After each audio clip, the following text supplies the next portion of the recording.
Hello everyone. Today is our topic the European union. आज European union पे discuss करेंगे कि यूरोपियन यूनियन क्या है, कैसा ऑर्गेनाइजेशन है, कहाँ का ऑर्गेनाइजेशन है। तो इसी पे आज डिस्कस करेंगे। और ये भी वर्ल्ड हिस्ट्री का बहुत ही इंपॉर्टेंट टॉपिक है। इससे रिलेटेड काफ़ी क्वेश्चन आते हैं एग्जामों में, हर तरह के एग्जाम में इससे रिलेटेड क्वेश्चन एससी एसएससी में। तो ये बहुत ही इंपॉर्टेंट टॉपिक है, इस पे ही आज डिस्कस करेंगे। क्लास 12th में भी ये टॉपिक है, तो वो बच्चे भी अगर इस टॉपिक को देखें समझें तो काफ़ी प्रॉफिटेबल रहेगा उनके लिए। तो ठीक है, लेट्स स्टार्ट।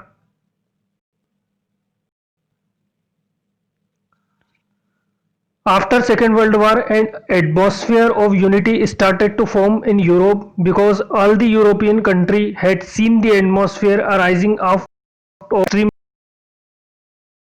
नेशनलिज्म के बाद ही यूरोप में एक यूनिटी का क्रिएट होना शुरू हो गया था। मतलब सेकेंड वर्ल्ड वॉर यूरोप में एक पीस का एटमॉस्फेयर, क्योंकि सभी यूरोपियन कंट्री पूरी तरीके से समझ चुकी थी कि ये जो एक्सट्रीम नेशनलिज्म की फीलिंग है इसने पूरे यूरोप को डिस्ट्रॉय कर दिया। एक नहीं, दो बार। फर्स्ट वर्ल्ड वॉर भी इससे पहले हो चुका था। तो फर्स्ट वर्ल्ड में भी यूरोपियन कंट्रियां पूरी तरीके से डिस्ट्रॉय हो चुकी थी, और ये सेकेंड वर्ल्ड वॉर ने तो उनको पूरी तरीके से, कह सकते हैं, उनकी इकोनॉमी को पूरी तरीके से उठने लायक भी नहीं छोड़ा था।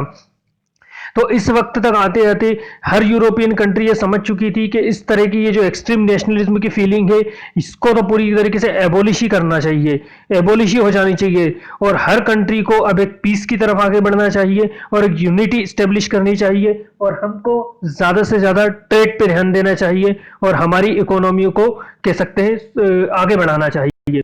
और इन फ्यूचर भी इस तरह का कोई वॉर ना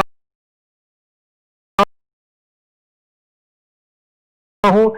एक्सट्रीम नेशनलिज्म की फीलिंग को डिस्ट्रॉय करके रख दिया है।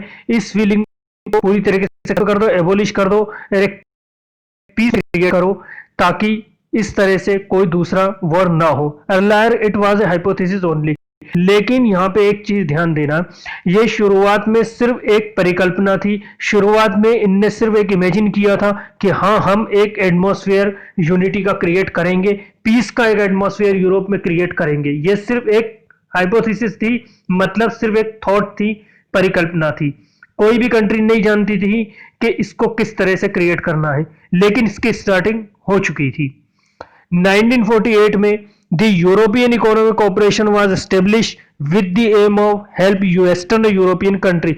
देखिए, इसी के बाद सेकेंड वर्ल्ड वॉर के बाद ही 1948 में जब सब यूरोपियन कंट्री ये समझ चुकी थी कि एक पीस का और एक यूनिटी का एटमॉस्फेयर होना चाहिए, तो उन्होंने ही 1948 में यूरोपियन इकोनॉमिक कॉर्पोरेशन स्टेब्लिश करा था।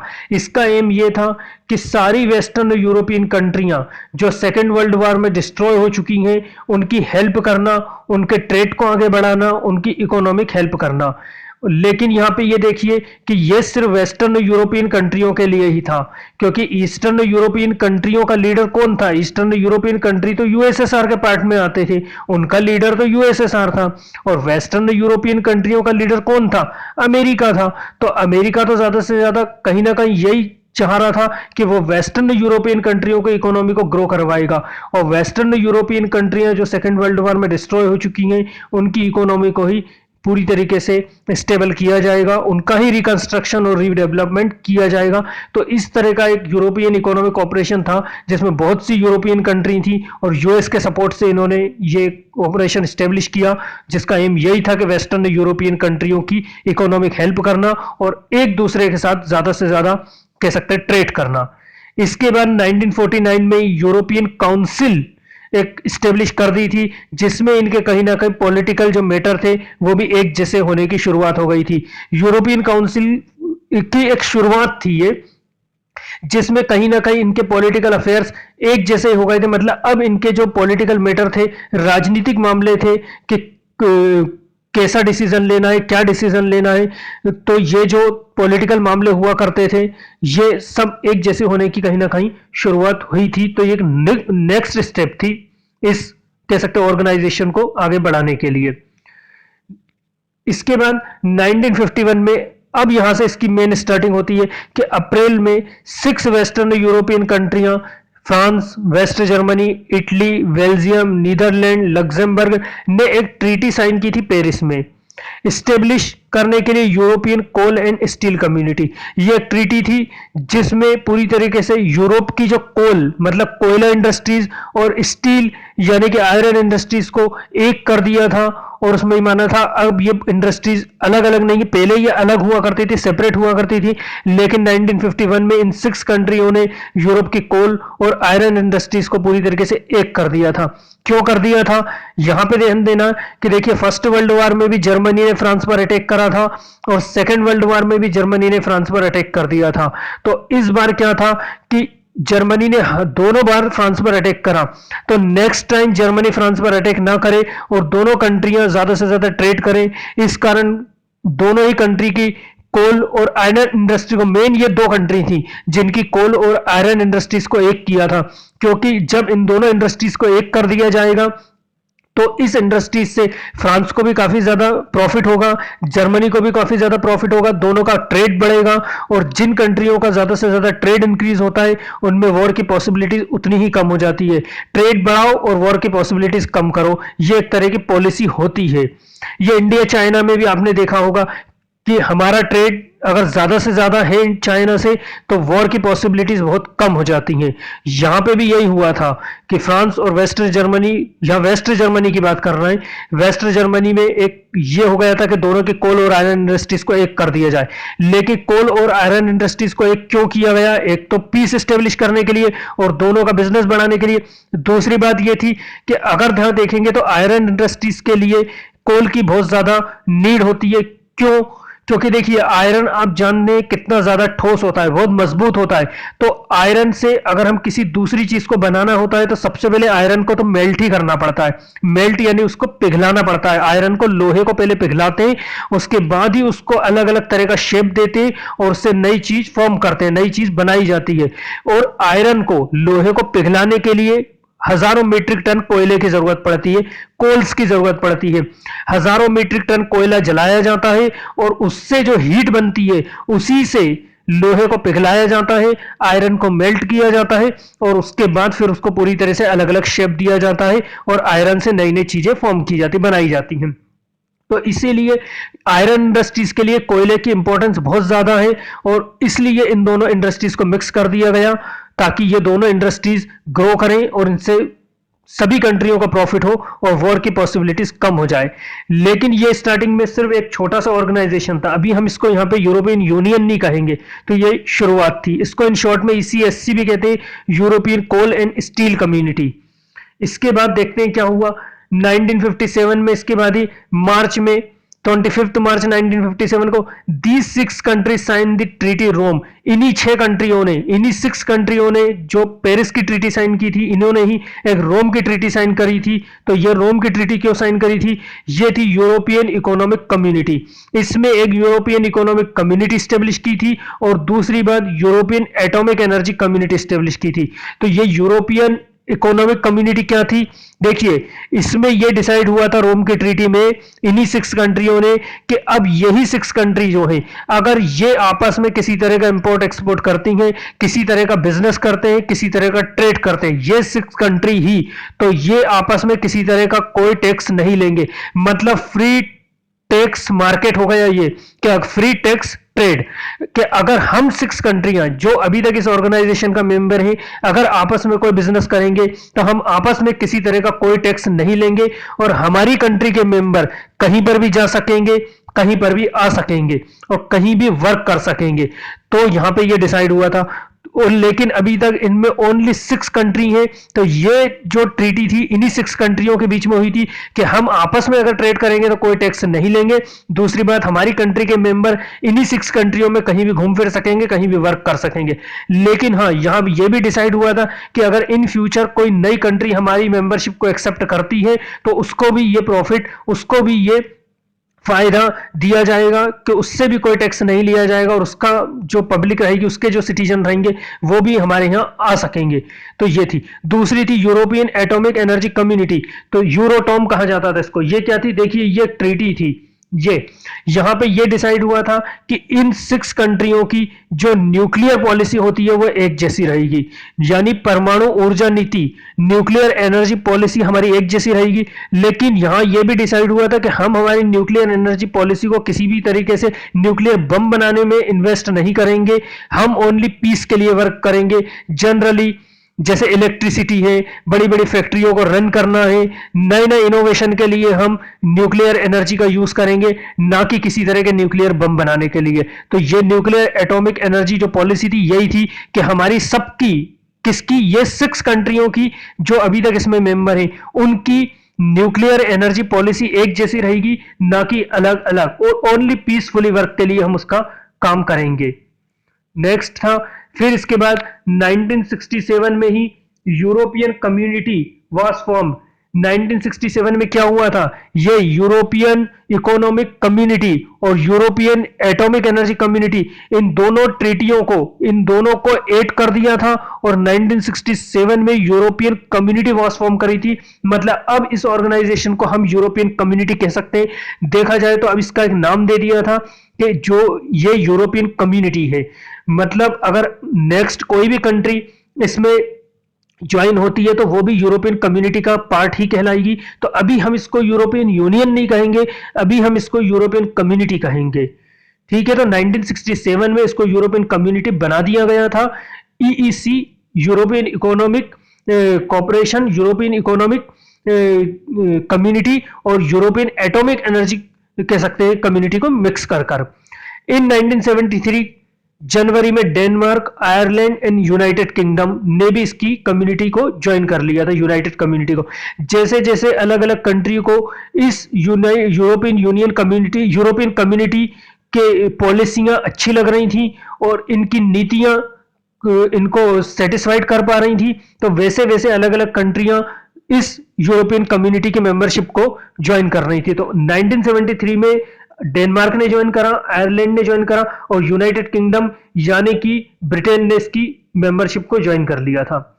इसके बाद में 1979 के जून में यहां पे फर्स्ट डायरेक्ट इलेक्शन की शुरुआत भी हो गई थी और एक यूरोपियन पार्लियामेंट एस्टेब्लिश कर ली थी। तो ये क्या थी, ये यूरोपियन एक पार्लियामेंट थी जिसमें यह डिसाइड हुआ था कि अब हर उस कंट्री के मेंबर इस पार्लियामेंट में सिलेक्ट होकर आएंगे जो अब तक यूरोपियन कंट्री के मेंबर हैं, और वो सारे मेंबर मिलकर इसमें बैठेंगे और पूरे यूरोपियन कम्युनिटी के लिए जो भी उनको डिसीजन लेना है आपस में मिलजुल कर, बिना किसी कंट्रोवर्सी के यहाँ पे हमारी कम्युनिटी को आगे बढ़ाने के लिए, हमारी कम्युनिटी को ग्रो करने के लिए यहाँ पे डिसीजन लेंगे।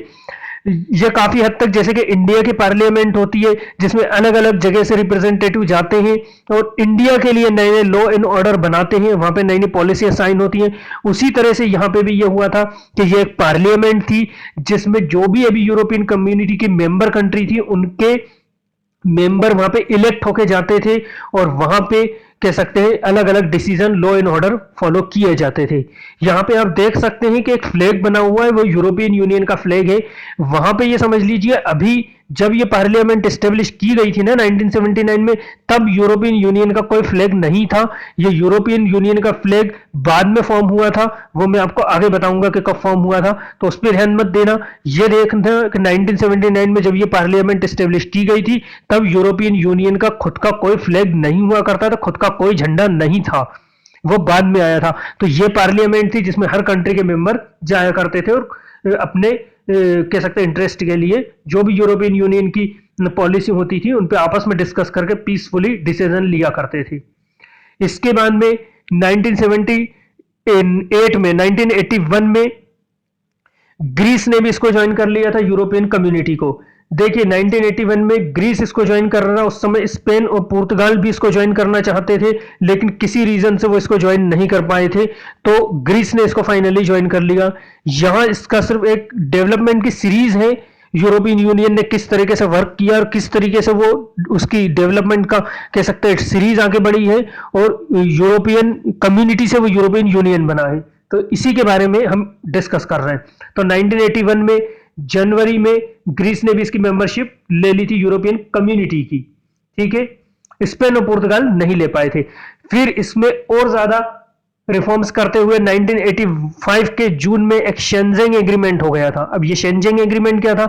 इसमें ये डिसाइड हुआ था कि जो भी अब तक यूरोपियन कम्युनिटी की मेंबर है, अगर वहां के लोग इन कंट्रियों में आना जाना करते हैं तो उनसे किसी तरह का कोई वीजा और कोई पासपोर्ट नहीं लिया जाएगा। मतलब नो वीजा नो पासपोर्ट की एक पॉलिसी फॉलो हुई थी, जिसमें यह कहा गया था कि अब तक जो भी कंट्रियां यूरोपियन कम्युनिटी के मेंबर हैं, अगर इन कंट्रियों के मेंबर, इन कंट्रियों के सिटीजन इन्हीं कंट्रियों में आपस में घूमते फिरते हैं तो उनसे नो वीजा नो पासपोर्ट, किसी वीजा और किसी पासपोर्ट का ना देखा जाएगा, ना उनसे मांगा जाएगा। लेकिन हाँ, अलग जगह, दूसरी जगह अगर ये जाते हैं तो इनसे वीजा और पासपोर्ट की जरूरत पड़ेगी। लेकिन अगर ये यूरोपियन कम्युनिटी की जो कंट्रियां हैं, मेंबर कंट्रियां, उनमें जाते हैं तो इनमें किसी तरह का कोई वीजा और कोई पासपोर्ट की जरूरत नहीं पड़ेगी। और ये हमारी कहीं ना कहीं यूनिटी को शो करेगा। तो एक पॉलिसी थी जो कि शेंजेंग ट्रीटी में डिसाइड हुई थी। इसके बाद 1986 में देखिए, स्पेन और पुर्तगाल जो 1981 में यूरोपियन यूनियन की कम्युनिटी का पार्ट बनना चाहते थे, वो 1986 में फाइनली यूरोपियन कम्युनिटी का पार्ट बन गए। यहां हम इसको अभी यूरोपियन कम्युनिटी ही बोलेंगे, क्योंकि अभी इसको यूरोपियन यूनियन नहीं कहा जा रहा है। स्टार्टिंग में मैंने बताया आपको, अभी इसको यूरोपियन कम्युनिटी ही कहेंगे। तो यूरोपियन यूनियन कब बनेगा वो आगे आएगा। तो स्पेन और पुर्तगाल ने भी इसको ज्वाइन कर लिया, यूरोपियन कम्युनिटी को। इसके बाद 1986 में एक अनदर एक्ट पास हुआ था, जिसमें पूरी तरीके से एक यूरोपियन कम्युनिटी का फ्लैग एग्जिस्टेंस में आ गया था। मतलब इसको कहा गया था single European act. Single European act का मतलब यह था कि हर कंट्रियां जो यूरोपियन कम्युनिटी के मेंबर तो हैं, उनके खुद के फ्लैग तो रहेंगे ही रहेंगे, लेकिन साथ में एक यूरोपियन यूनियन का भी फ्लैग रहेगा जो हमारी यूनिटी का सिंबल होगा। तो इन सभी कंट्रियों ने आपस में डिसाइड किया, आपस में बातचीत करी, और उसके बाद में उनका एक फ्लैग बनाया गया था जो पूरी तरीके से यूरोपियन यूनियन को शो करेगा और हमारी यूनिटी को शो करेगा। इसको ध्यान से देखो। और इससे भी क्वेश्चन पूछे जाते हैं अक्सर, ये जनरल नॉलेज का क्वेश्चन आ जाता है कि यूरोपियन यूनियन का जो फ्लैग है उसमें कितने स्टार्स हैं, ये पूछ लिया जाता है। तो काउंट कर लेना और नोट डाउन कर लेना इसको।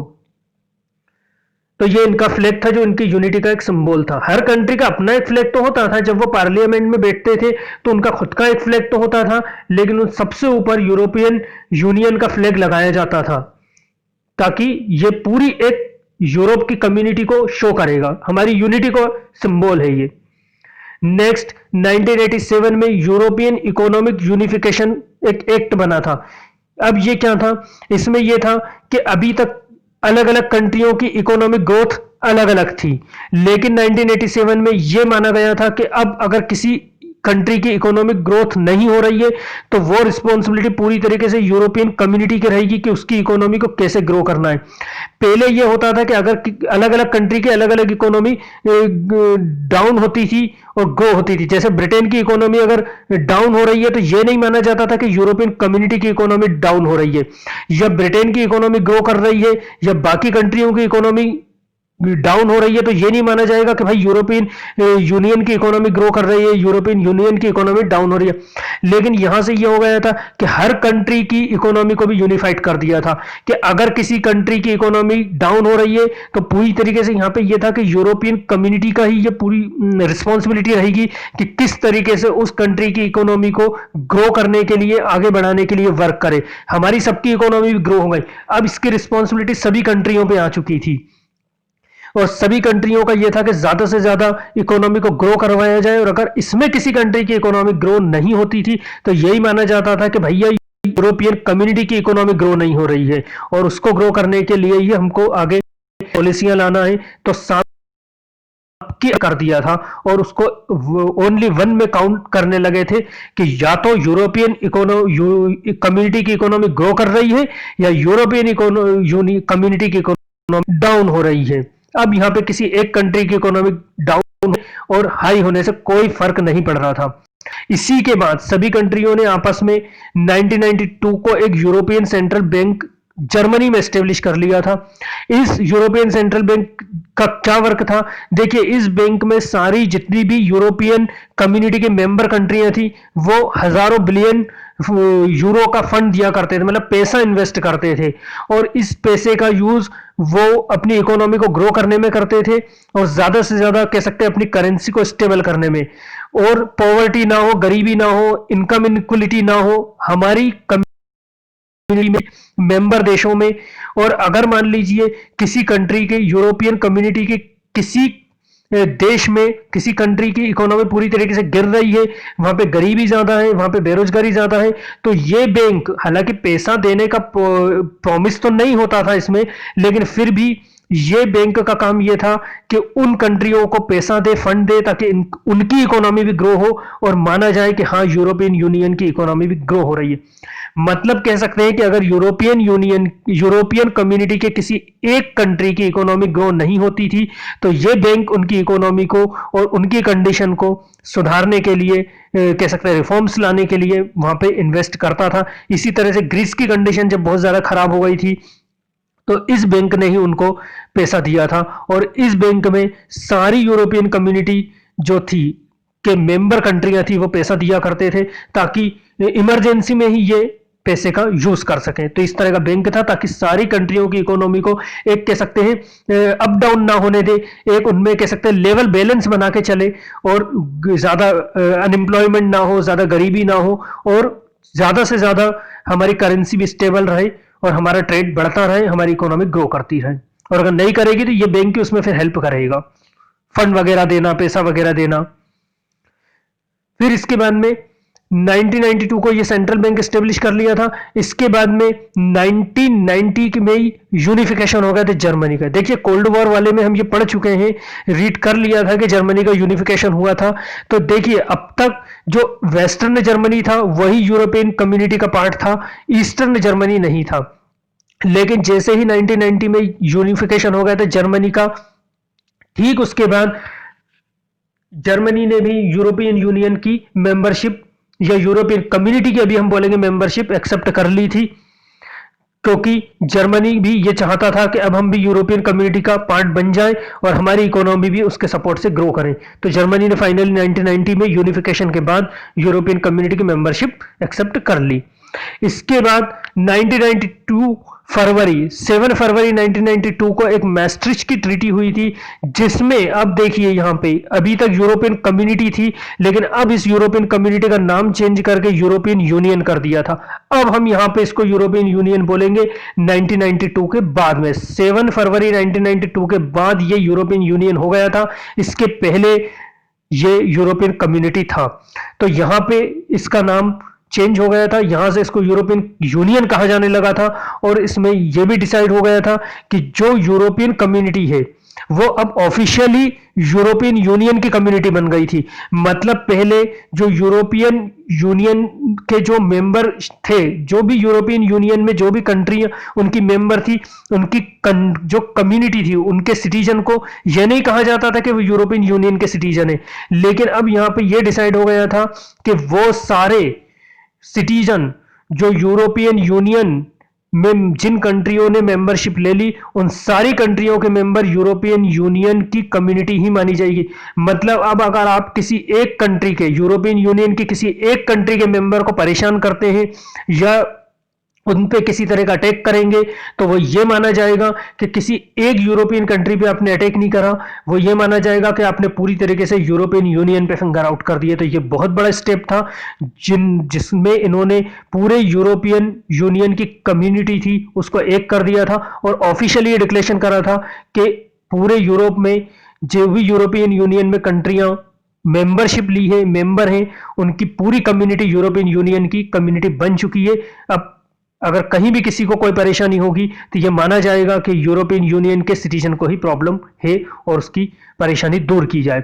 इसके बाद ही इनकी फॉरेन पॉलिसियां एक जैसी हो गई थी, इनकी पुलिस सेम हो चुकी थी, इनके लॉ एंड ऑर्डर सेम हो चुके थे, उन पर एक जैसी नीतियां, एक जैसी पॉलिसियां, एक जैसे लॉ एंड ऑर्डर बनने लगे थे।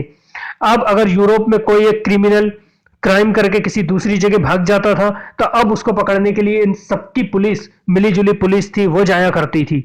तो इनकी सारी पॉलिसियां कहीं ना कहीं अब सेम हो चुकी थी, क्योंकि यूरोपियन कम्युनिटी अब ऑफिशियली यूरोपियन यूनियन की कम्युनिटी बन चुकी थी। इसके बाद 1993 को इन्होंने जनवरी में सिंगल मार्केट वाज क्रिएट करा था, सिंगल मार्केट बना लिया था। ये सिंगल मार्केट ये था डिजिटल सिंगल मार्केट, मतलब अब इनका कोई सेपरेट मार्केट नहीं था। अब जितनी भी यूरोपियन यूनियन में जिन कंट्रियों ने मेंबरशिप ली है या अब तक उसका पार्ट है, अब तक उनका सबका मार्केट एक रहेगा। किसी भी कंट्री का कोई भी पर्सन किसी भी जगह जाके ट्रेड कर सकता है, परचेस कर सकता है, रह सकता है, घूम फिर सकता है। ये मार्केट था, मतलब पूरी यूरोपियन यूनियन का एक मार्केट था कि यूरोपियन यूनियन की कोई भी कंट्री का कोई भी पर्सन अपना कह सकते हैं सामान किसी दूसरे नेशन में, यूरोपियन यूनियन के ही किसी दूसरी कंट्री में जाके सेल कर दे, वहां से कुछ भी लेके आ जाए, वहां पे घूमे फिरे रहे बेरोक टोक, उनको कोई भी रोक टोक नहीं थी, वो पूरी तरीके से आजाद थे। इनका सबका मार्केट एक जैसा हो गया था। यहाँ पे सिंगल मार्केट था, आप अपना सामान वहां जाइए, बेचिए, या परचेस करना है तो परचेस भी करिए। जर्मनी का पर्सन ब्रिटेन में आ सकता था, ब्रिटेन का फ्रांस में जा सकता था, फ्रांस का आयरलैंड में जा सकता था, आयरलैंड का ग्रीस में जा सकता था, ग्रीस का स्पेन में जा सकता था, कोई भी कहीं भी जा सकता है, वहां रह भी सकते हैं। तो ये पूरी तरीके से सिंगल मार्केट है, ये इनका स्टेब्लिश करा था इन्होंने। इसके बाद में 1995 को जनवरी में ऑस्ट्रिया, फिनलैंड और स्वीडन ने भी यूरोपियन यूनियन को ज्वाइन कर लिया था, क्योंकि इनको भी इनकी पॉलिसियां काफी अच्छी लगी थी। और जैसे जैसे कंट्रियां ज्वाइन करती जा रही थी, वो सारी ट्रीटियों का प्रॉफिट उन न्यू कंट्रियों को भी मिलता जा रहा था जो हाल ही में ज्वाइन कर रही थी, जो अभी अभी ज्वाइन कर रही। हालांकि कुछ कंट्रियों को उन ट्रीटियों का कह सकते फायदा बाद में मिला था, लेकिन हाँ मिल रहा था। इनका ये कहना था कि जितनी भी ट्रीटियां हमारी हो चुकी हैं, अगर अब इन फ्यूचर भी अगर कोई कंट्रियां यूरोपियन यूनियन का पार्ट बनेगी तो वो सारी ट्रीटियों का फायदा और सारी ट्रीटियां उन सारी न्यू कंट्रियों को भी मिलेंगी, उनका फायदा उन नई कंट्रियों को भी मिलेगा जो पहले हो चुकी हैं। तो ये भी अब उनका पार्ट बन गई थी, ऑस्ट्रिया, फिनलैंड और स्वीडन। 1997 में एक एम्स्टर्डम ट्रीटी हुई थी, ये हुई थी मास्ट्रिच ट्रीटी। इसमें बस ये डिसाइड हुआ था कि मास्ट्रिच ट्रीटी का नाम चेंज करके एम्स्टर्डम ट्रीटी कर लिया जाएगा। अब मास्ट्रिच ट्रीटी में कुछ जो कमी रह गई थी उनको पूरा किया जाएगा, मतलब ज्यादा तो कुछ नहीं, बस कुछ फॉरेन पॉलिसियां थी और कुछ कह सकते हैं जो डेमोक्रेटिक पॉइंट्स थे उनमें कुछ इनको और ज्यादा रिफॉर्म्स करना थे। तो ये हुआ था 1997 में एम्स्टर्डम ट्रीटी। इसमें यह था कि in place of Maastricht treaty, Maastricht treaty को अब एम्स्टर्डम ट्रीटी के नाम से भी कहीं ना कहीं जाना जाएगा। और मास्ट्रिच ट्रीटी में जो हमारी कुछ कमियां रह गई थी उनको हम एम्स्टर्डम ट्रीटी में फाइनली सही कर लेंगे और ज्यादा डेवलपमेंट करेंगे। इसके बाद में 2001 में नीस की ट्रीटी भी हुई थी।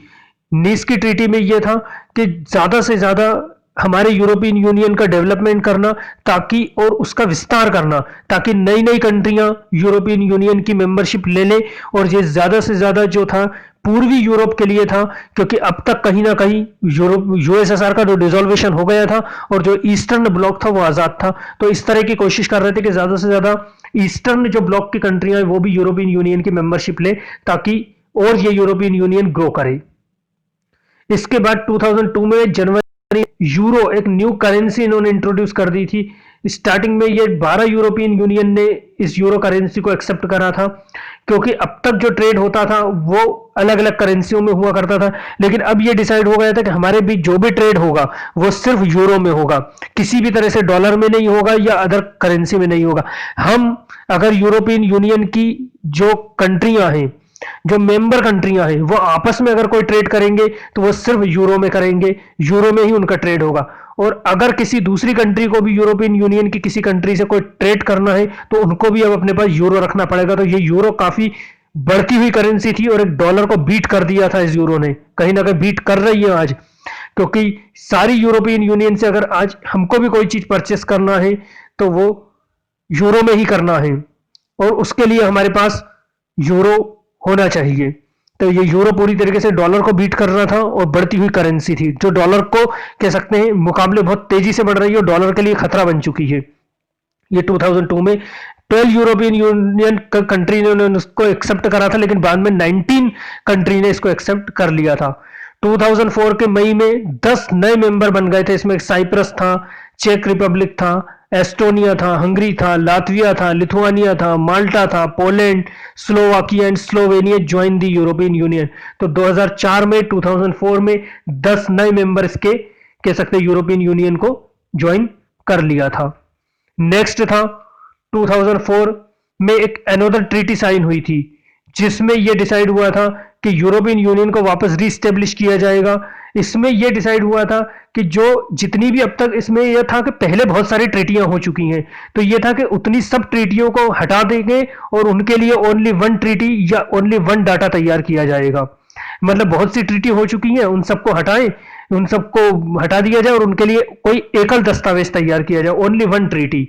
तो इस तरह की एक कह सकते हैं ट्रीटी साइन हुई थी, लेकिन ये फेल हो चुकी थी क्योंकि इसमें क्या था, ये पब्लिक रेफरेंडम में जो फ्रांसीसी और डच के जो वोटर थे उन्होंने इसको मना कर दिया था कि नहीं, इस तरह से कुछ नहीं होगा, जो ट्रीटियां हो चुकी है उनको पूरी तरीके से नहीं हटाया जाएगा और उनका कोई एक डाटा रीस्टेब्लिश नहीं करेंगे। तो ये कहीं ना कहीं फेल हो चुकी थी क्योंकि फ्रांस के और जो डच के वोटर थे इन्होंने उनको मना कर दिया था, तो ये फेल हो चुकी थी।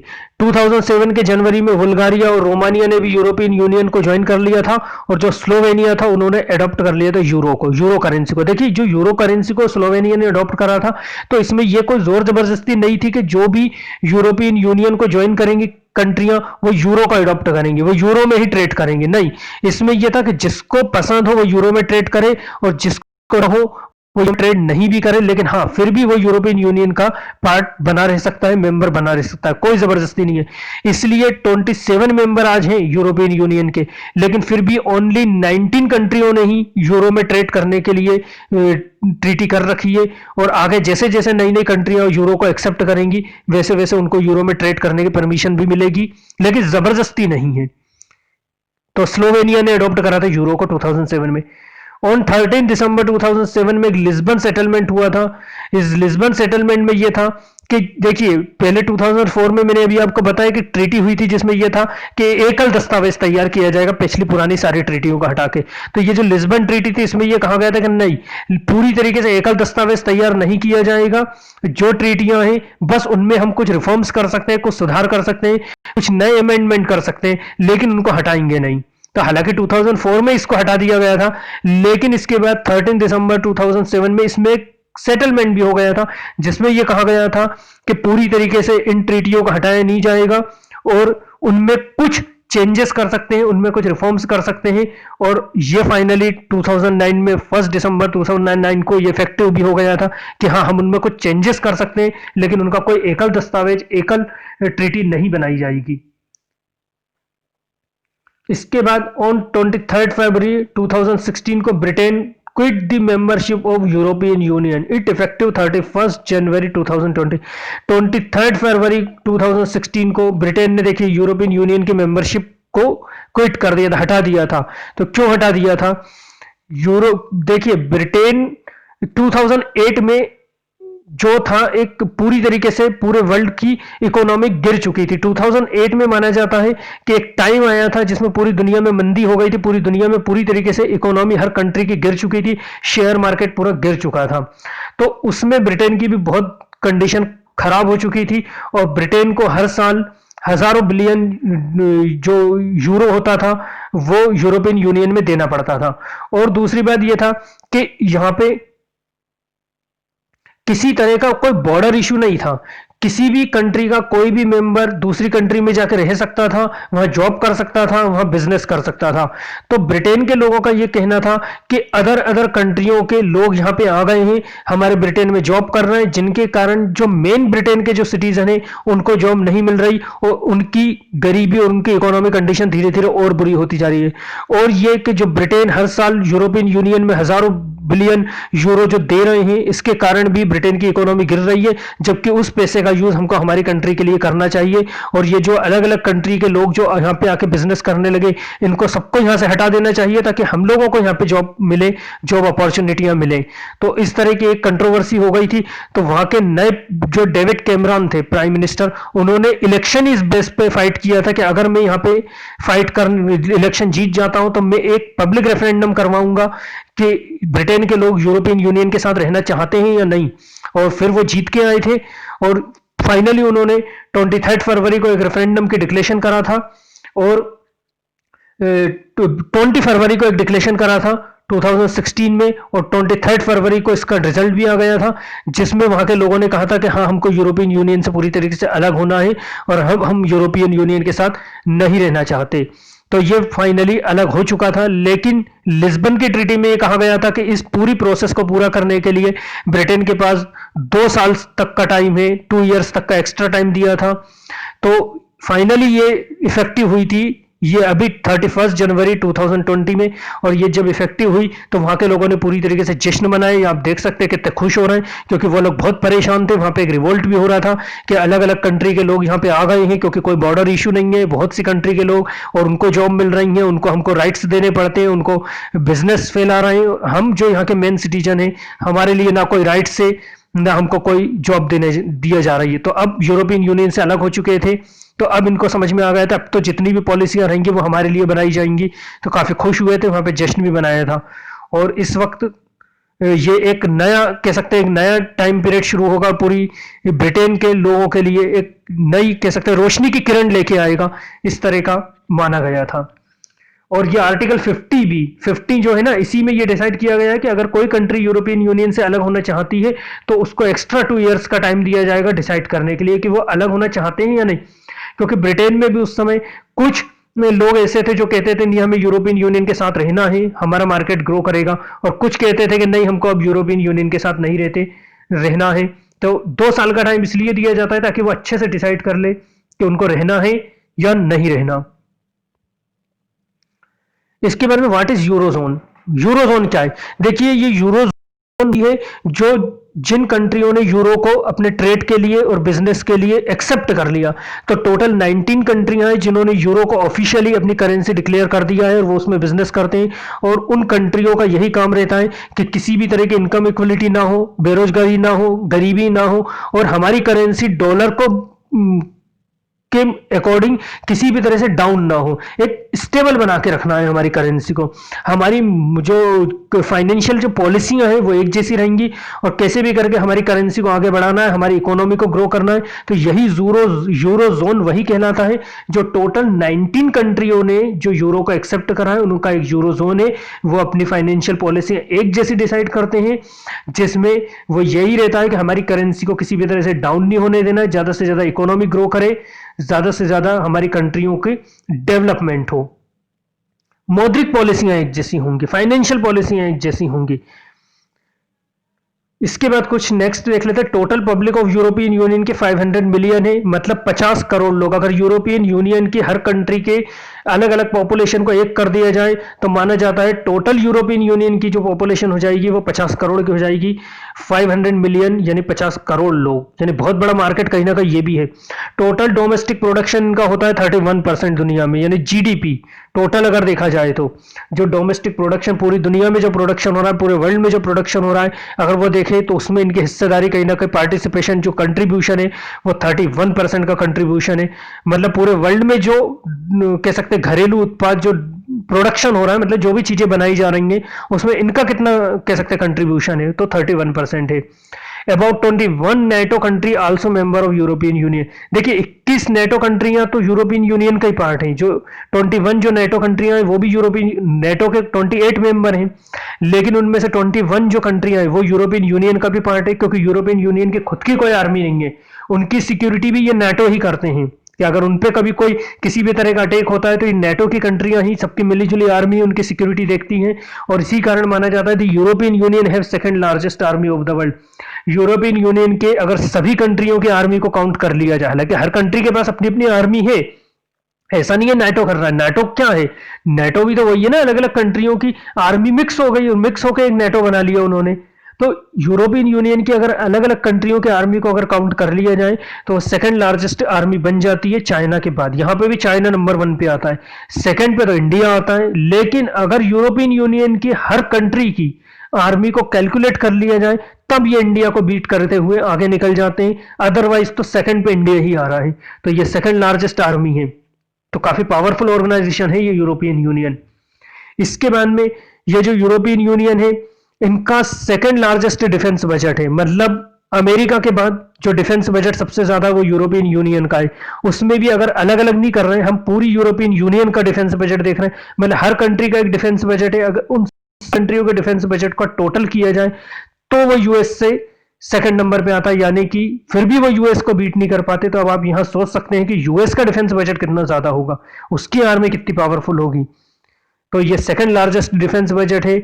और यूरोपियन यूनियन सेकंड रैंक के स्पेस में, मतलब स्पेस में जितने भी प्रोग्राम होते हैं, जितने भी नए रिसर्चर होते हैं, वो इनकी सेकंड रैंक है। उसमें भी नासा फर्स्ट नंबर पे आता है और सेकंड यूरोपियन यूनियन का आता है कि स्पेस में नए नए सैटेलाइट्स भेजना, स्पेस में मार्स में अपने भेज देना स्पेस क्राफ्ट, और नए नए प्लेनेटों पर रिसर्च करना। जो भी स्पेस में रिसर्च होती है उसमें ये सेकंड रैंक पे आते हैं।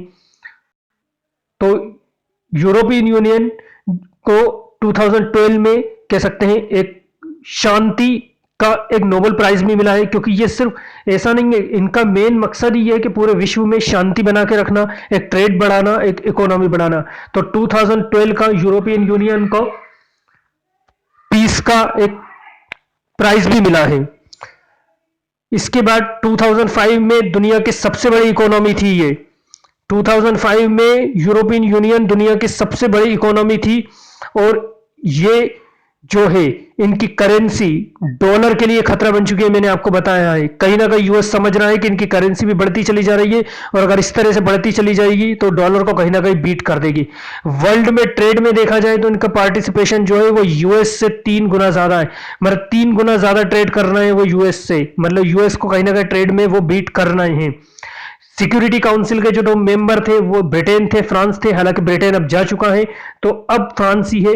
तो ब्रिटेन के जाने के बाद भी, हालांकि ये नहीं है यूरोपीय यूनियन, क्योंकि कोई भी ऑर्गेनाइजेशन एक कंट्री के बेस पे नहीं चलता है, वो सभी कंट्रियों के बेस पे ग्रो करता है। तो भले यूरोपियन यूनियन से ब्रिटेन अलग हो चुका है, लेकिन फिर भी वो एक ग्रो करती हुई कह सकते हैं इकोनॉमी है।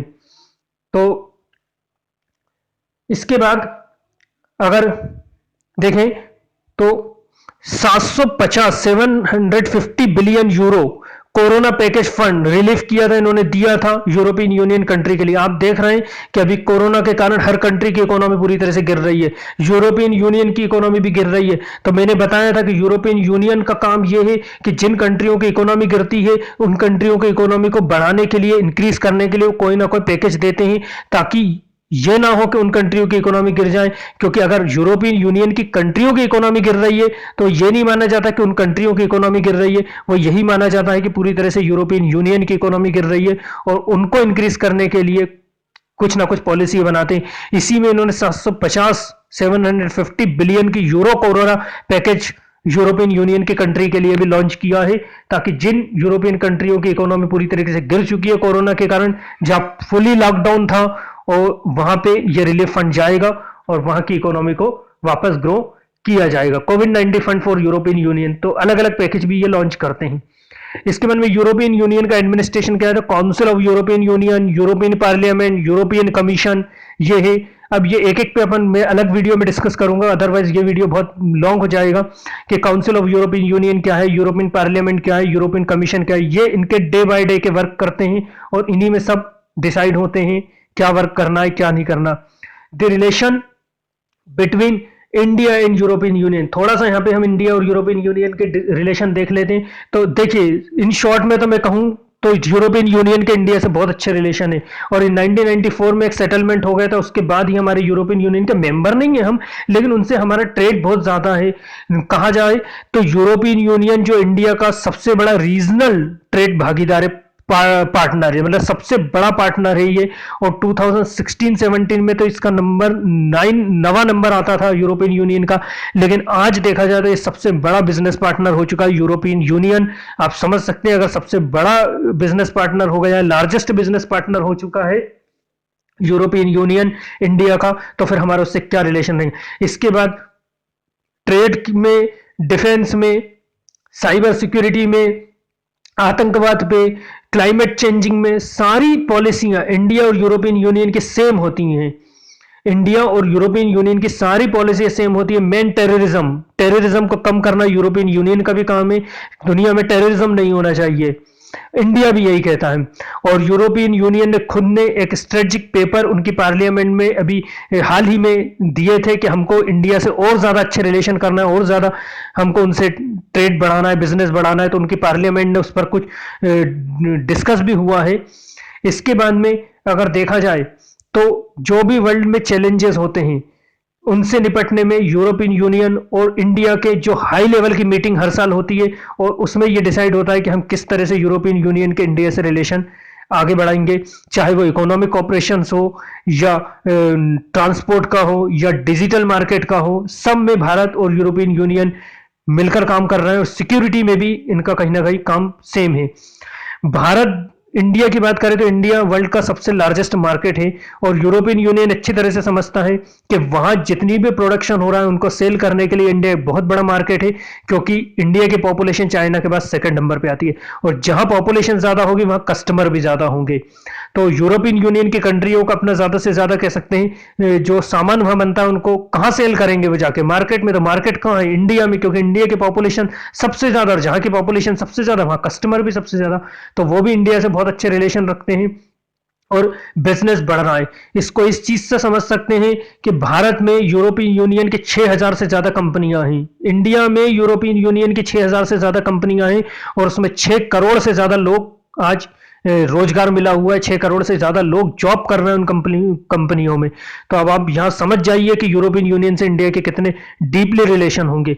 और अभी कोरोना के टाइम भी यूरोपियन यूनियन भारत को काफी वैक्सीन में भी सपोर्ट कर रहे हैं और इंडिया में सबसे ज्यादा जो वैक्सीन बनाई जाती हैं और सबसे कम कॉस्ट में अच्छी क्वालिटी के मेडिसिन इंडिया में बनाई जाती हैं जो ज्यादा से ज्यादा यूरोपियन कंट्रियों में जाती हैं। और वैक्सीन भी इंडिया की काफी वर्ल्ड में ज्यादा से ज्यादा बच्चों को, जो छोटे बच्चे होते हैं उनको ज्यादा से ज्यादा वैक्सीन इंडिया के थ्रू ही प्रोवाइड की जाती है। अभी भारत ने अपनी कई मेडिसिन भी कोरोना के टाइम पे वर्ल्ड लेवल में कह सकते हैं अलग अलग कंट्रियों में कह सकते हैं डिस्ट्रीब्यूट करी है। तो इस मामले में भी यूरोपियन यूनियन इंडिया के साथ खड़ा है और इन फ्यूचर भी हम ये उम्मीद करेंगे कि यूरोपियन यूनियन के इंडिया से काफी अच्छे रिलेशन हो, चाहे वो कह सकते हैं एनर्जी में हो, हेल्थ केयर में हो, साइबर सिक्योरिटी में हो, साइंस एंड टेक्नोलॉजी में हो और अलग अलग रिसर्च में हो। कई रिसर्चर हमारे इंडिया से यूरोपियन यूनियन के कह सकते हैं स्पेस प्रोग्राम में भी जाते हैं, वहां से भी कई रिसर्चर आते हैं। तो इस तरीके से इंडिया से इनके काफी रिलेशन बढ़ते चले जा रहे हैं और हम उम्मीद करेंगे कि आगे भी इंडिया के इनसे रिलेशन बढ़े, चाहे वो कोई भी मैटर हो। तो उम्मीद करता हूं कि आपको ये लेक्चर समझ में आया होगा। Thank you very much.